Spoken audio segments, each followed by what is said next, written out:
Franco Romero del Partido Social Cristiano. Asambleísta, muy buenos días, bienvenido a nuestro programa. Usted es miembro de la Comisión Económica de la Asamblea y bueno, yo dije hace un momento que ya está listo para ya está aprobado un segundo debate la ley y no, ya está lista para el segundo debate. Corrijo lo que dije hace un momento de manera equivocada. Quisiera saber cuáles son las principales modificaciones que se han hecho a la ley. Gracias, Janet, un gusto saludarla a usted, saludar a todos los televidentes. Sí, efectivamente mañana se va a tratar ya en el Pleno, en segundo definitivo debate, el proyecto. El proyecto no ha sido mayormente modificado. Se cambió algo inclusive en el título con el que tampoco estábamos nosotros de acuerdo, porque cuando habla de solidaridad yo creo que el pueblo ecuatoriano se movilizó y fue muy solidario y sigue siendo muy solidario y eso está muy bien con los afectados después del terremoto. Pero cuando habla de corresponsabilidad ciudadana es que nosotros ya empezamos a no estar de acuerdo, porque ¿qué responsabilidad podemos tener los ciudadanos en que se produzca un terremoto? Yo creo que ahí la responsabilidad es del gobierno nacional, que debe estar preparado con los recursos económicos, materiales, humanos, para poder afrontar una situación tan trágica como ha sido esta. Modificaciones mayores no. En el tema de los combustibles, que no se va a elevar el IVA de 12 a 14%, sino que queda a discreción del Ejecutivo, para que el Ejecutivo, mediante decreto, pueda determinar la forma en que se va a cobrar o se va a recaudar ese 2%. Pero a ver, eso no se comprende cómo lo van a hacer, porque cómo discriminan el cobro para unos sí y para otros no.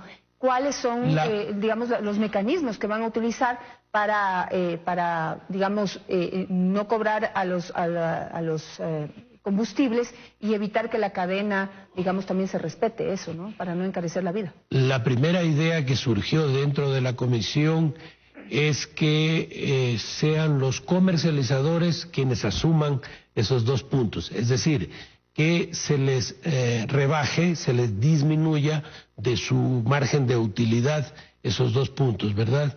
Pero luego eso no fue aceptado por la comisión y ha quedado a discreción del Ejecutivo, que es mucho más peligroso. ¿Pero qué quiere decir eso? ¿Cómo no sabemos exactamente qué es lo que va a suceder. Suena tan gaseoso, tan etéreo, ¿no? Que no se sabe cómo lo van a hacer. Así se ha aprobado el informe y de esa manera se resolverá. O sea que tendremos que esperar tal vez sorpresas en ese sentido. Indudablemente, porque mientras no sepamos exactamente qué medida va a tomar el Ejecutivo, será una sorpresa la misma. Estaremos esperando entonces. Vamos con lo del IVA. Al final se estaba discutiendo la posibilidad de que se suba nada más 1 punto y no los 2 puntos que ya está en el informe que se van a aprobar. ¿Cómo fue esa discusión y cómo queda? A ver, en el tema del IVA la idea era que solamente se eleve 1 punto, es decir, a 13, y se grave más el impuesto al rodaje de vehículos. Pero cuando se hicieron los cálculos con los organismos del gobierno que aportan dentro de la comisión, como el Servicio de Rentas Internas, Ministerio de Finanzas, etcétera, se determinó que este nuevo impuesto solamente generaría 190 millones de dólares y el gobierno quiere mucho más. Entonces se descartó también esa posibilidad, así que el IVA va porque va. Y eso es lo que más me preocupa personalmente a mí y a nosotros también en el partido, porque por principio somos enemigos de los impuestos. Ya el pueblo ecuatoriano paga suficientes impuestos. Además, estamos viviendo una crisis de liquidez. No hay circulante, no hay plata en el Ecuador. Esta situación de que el gobierno está debiéndoles a las empresas constructoras de obras públicas se vuelve una cadena, porque las empresas también les deben a sus proveedores, los proveedores a sus empleados y trabajadores, y los trabajadores y empleados a la tienda de la esquina. Entonces es realmente una situación muy difícil. Estaba viendo unas estadísticas de cómo se ha movido la cuenta única del Tesoro en el mes de abril, y resulta que para el 30 de abril solamente había 99 millones de dólares, y cuando en uno de los días de abril hubo un ingreso de 600 millones de dólares que se identificó en las estadísticas del Banco Central, al siguiente día ya no existían los 600 millones. Habían desaparecido. ¿Por qué? Porque el gobierno está endeudado, porque el gobierno tiene que estar permanentemente buscando recursos para pagar. Por eso es que nosotros nos oponemos a la aprobación de esta ley, porque creemos que no está tanto en el afán de la reconstrucción de los daños suscitados por el terremoto en Manabí y Esmeraldas, sino más bien para recaudar recursos para ir tapando huecos y cosas que tampoco creemos nosotros que es conveniente, ¿no?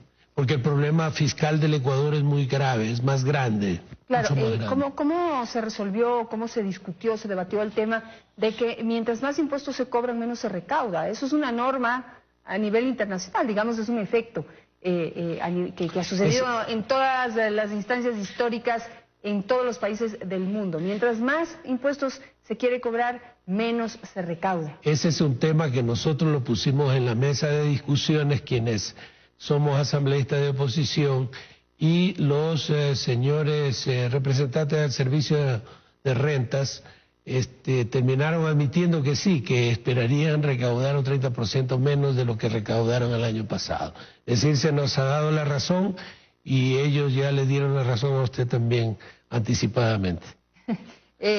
Sobre el cobro de la contribución solidaria sobre el patrimonio a personas que viven fuera del país y también aquellas que tienen, digamos, dinero fuera del país, ¿cómo quedó eso? Eso también no se entiende mucho cómo lo van a cobrar. Van a pagar el 1.8 aquellas empresas que tienen, que son empresas que están en paraísos fiscales, pero que tienen bienes, propiedades aquí dentro del país. Y la mitad, el 0.90%, aquellas empresas que no tienen bienes acá.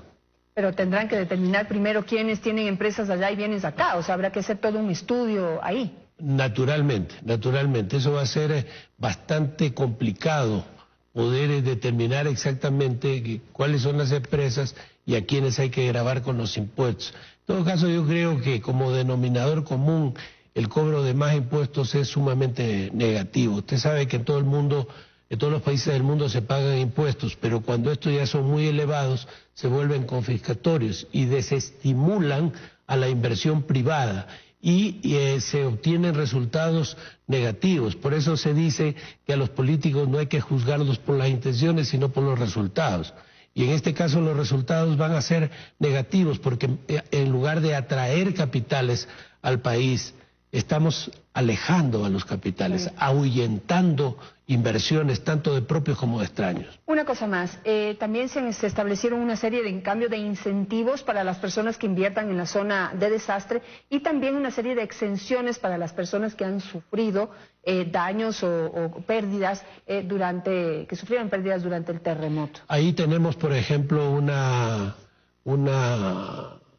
discrepancia con los señores miembros de la comisión que pertenecen a Alianza País, porque nosotros hemos insistido en que se incorpore a la provincia de Esmeraldas en estos incentivos y también en las exenciones, por cuanto se trata de una provincia muy deprimida, una provincia que está en constante éxodo. Estaba viendo unas estadísticas y realmente me sorprendí. Por ejemplo, en Esmeraldas solamente viven 100.000 afrodescendientes, mientras que en Guayaquil viven 250.000 afrodescendientes y aquí en Quito viven 80.000 afrodescendientes y naturalmente en las demás provincias del país, como en la mía, también viven muchos afrodescendientes, todos originarios de la provincia de Esmeraldas.